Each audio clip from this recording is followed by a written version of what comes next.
आदाब दोस्तों, आज हमारे साथ आशिक रायबरेली साहब आए तशरीफ लाए हुए हैं और आप लखनऊ में क़याम करते हैं और बड़ी खुशकिस्मती है हमारी कि आज हमारे दौलत खाने पर आए हैं और हमसे मुलाकात हो रही है। तो मैं आज आशिक रायबरेली साहब को चाहूँगा कि वो अपने बारे में कुछ बतावें कि उनका ये शायरी का सफ़र कहाँ से शुरू हुआ। ये शायरी आपने कब से शुरू की?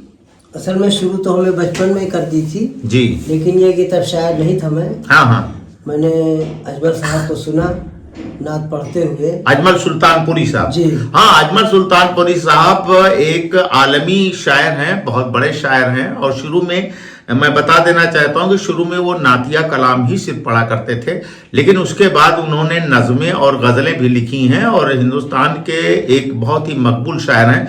तो आपने उनको सुन करके, उनसे इंस्पायर होकर के आपने शायरी शुरू की। जी हाँ, बताएं। तो वो जब पढ़ते थे जी, तो आज तक की ये उम्र हो गई हमारी बचपन से। जी, आप लोग अंदाजा लगा रहे होंगे कि हमारी उम्र कितनी है। तो मतलब वो ऐसा पढ़ते थे, आज तक हमने दूसरा आदमी देखा नहीं कि कोई उस तरह से पढ़ पाए। जी, तो वो हमें लगता है कताबंद वो शायरी करते थे, तीसरे बीसरे को जब वो खींचते थे जी, जी, तो बस अब ये समझ में आता था या तो माइक खराब हो जाएगा या ये आदमी नहीं रहेगा। बहरहाल वो अंदर का शायर जागा और इस हद तक जागा कि लोगों पर मैं कापी किताब लेके पहुंचा जी, और उनसे मैंने कहना शुरू किया भाई वो जरा हमें कलाम लिखवा दीजिए कोई, लेकिन अजमल साहब का लिखवाइए। अच्छा, तो अच्छा। गांव वगैरह में मिलाद होता है तो छोटी नातिया शायरी थी, अपने बैठ जाता था वहीं पढ़ता था। फिर इत्तेफाकन हमारा जाना रायबरेली में हुआ।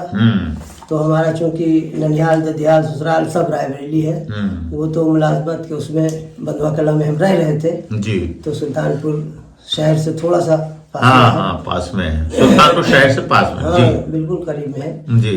तो बहरहाल वो हमें वो जाना जो हुआ जी, रायबरेली हमारा। तो हमारे खानदान में कई शायर थे, जैसे अंजुम रायबरेली हो गए, वजीर रायबरेली हो गए, जी, जी, और एक कवि भी हैं सुदामा।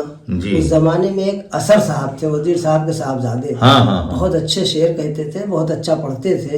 हालांकि उन्होंने बाद में पढ़ना छोड़ दिया। तो हमारे कहने का मतलब शायरी जो आपने सीखी, हाँ, तो वो किससे इस्लाह ली आपने शुरुआत में? नहीं, इस्लाह तो एक हमारे जानने वाले थे, अंजुम साहब हमें लेके गए, चचा लगते थे हमारे जी। तो वो हमें लेके गए इकबाल महशर रायबरेली के पास। जी, जी। तो खैर वो बहुत दूर रहते थे, लखनऊ चूंकि रहते थे और मैं रहता था रायबरेली। हाँ। तो उन्होंने सौंप दिया था दूसरे आदमी को, एक काजी जी कहते थे लोग उनको, एजाज रायबरेली। जी, जी, जी। तो उन्होंने ये उनको कसम रखा दी थी कि भाई सादा कागज पे इनकी इस्लाह मत करना। जब ये कागज गंदा करके लाए, कुछ लिख के लाए तो तभी उस पर, नहीं तो समझ लिए हम समय आपका दामन पकड़ेंगे। तो बहरहाल उन्होंने कभी भी सादे कागज पर इस्लाह नहीं दी। हाँ, हम चाहे जितनी लंबी लाइन हो हमारी, काट पीट के उन्होंने बड़ी मेहनत से हमें संवार सजा के दिया। फिर इत्तेफाक ऐसा हुआ कि फिर लखनऊ हम खुद रहने लगे तो काफी मुलाकातें, फिर उस्ताद से बड़ा रास्त मामला हो गया तो फिर उनकी इस्लाह हो जाया करती। अब ये देखिए कि शायरी करने के लिए बहुत जरूरी है कि एक उस्ताद का होना। बगैर उस्ताद के अगर हम शायरी शुरू कर देते हैं तो ठीक है, शायरी तो हम करते हैं, लेकिन उन शायरियों में जो निखार आता है, जो कलाम में एक खूबसूरती आती है, और ख़ास तौर से अगर हम कहें कि अगर आप गज़ल लिखने के शौक़ रखते हैं तो जो गज़ल को अगर बहर में नहीं है तो फिर वो गज़ल नहीं हो सकती है, गज़ल में काफिया नहीं है तो गज़ल नहीं हो सकता है। ये सब चीज़ें हमें सीखने के लिए ज़रूरत होती है, तो एक उस्ताद की ज़रूरत होती है।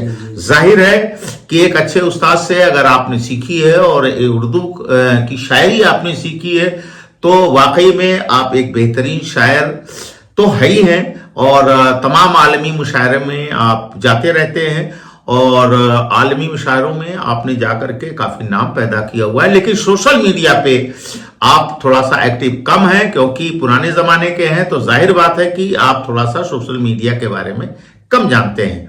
मैं चाहूँगा कि आप हमारे ऑडियंस के लिए कुछ सुनाएं।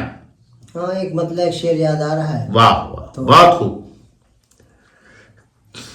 लो दिए की जलती है रात भर मचलती है। क्या बात है, लौ दिए की जलती है, रात भर मचलती, लौ दिए की जलती है, रात भर मचलती है, एक हवा की आहट पर करवटे बदलती। क्या बात है, क्या बात है, वाह माशाल्लाह, बहुत एक हवा की आहट पर क्या खूबसूरत, करवटे बदलती है। बहुत खूब। और शेर समाज फरमाए, इरशाद इरशाद। कि चांद जब भी छुपता है बादलों के साए में। क्या बात है, चांद जब भी छुपता है बादलों के साए में, चांद जब भी छुपता है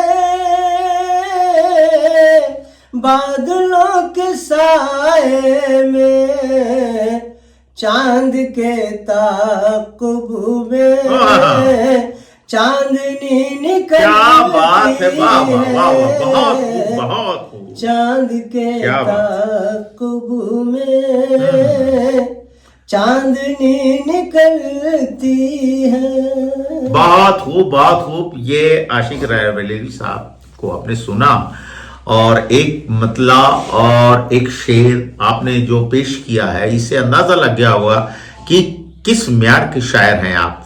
ये हिंदुस्तान के एक बहुत ही आला दर्जे के शायर हैं, और ये हमारी खुशकिस्मती है। और मैं फिर आपसे वादा करता हूं कि मैं इनके कुछ अशार और इन्हीं के ज़बानी लेकर के आपकी खिदमत में फिर हाजिर होऊंगा। आज के लिए इजाजत दीजिए। नमस्कार, जय हिंद, जय भारत।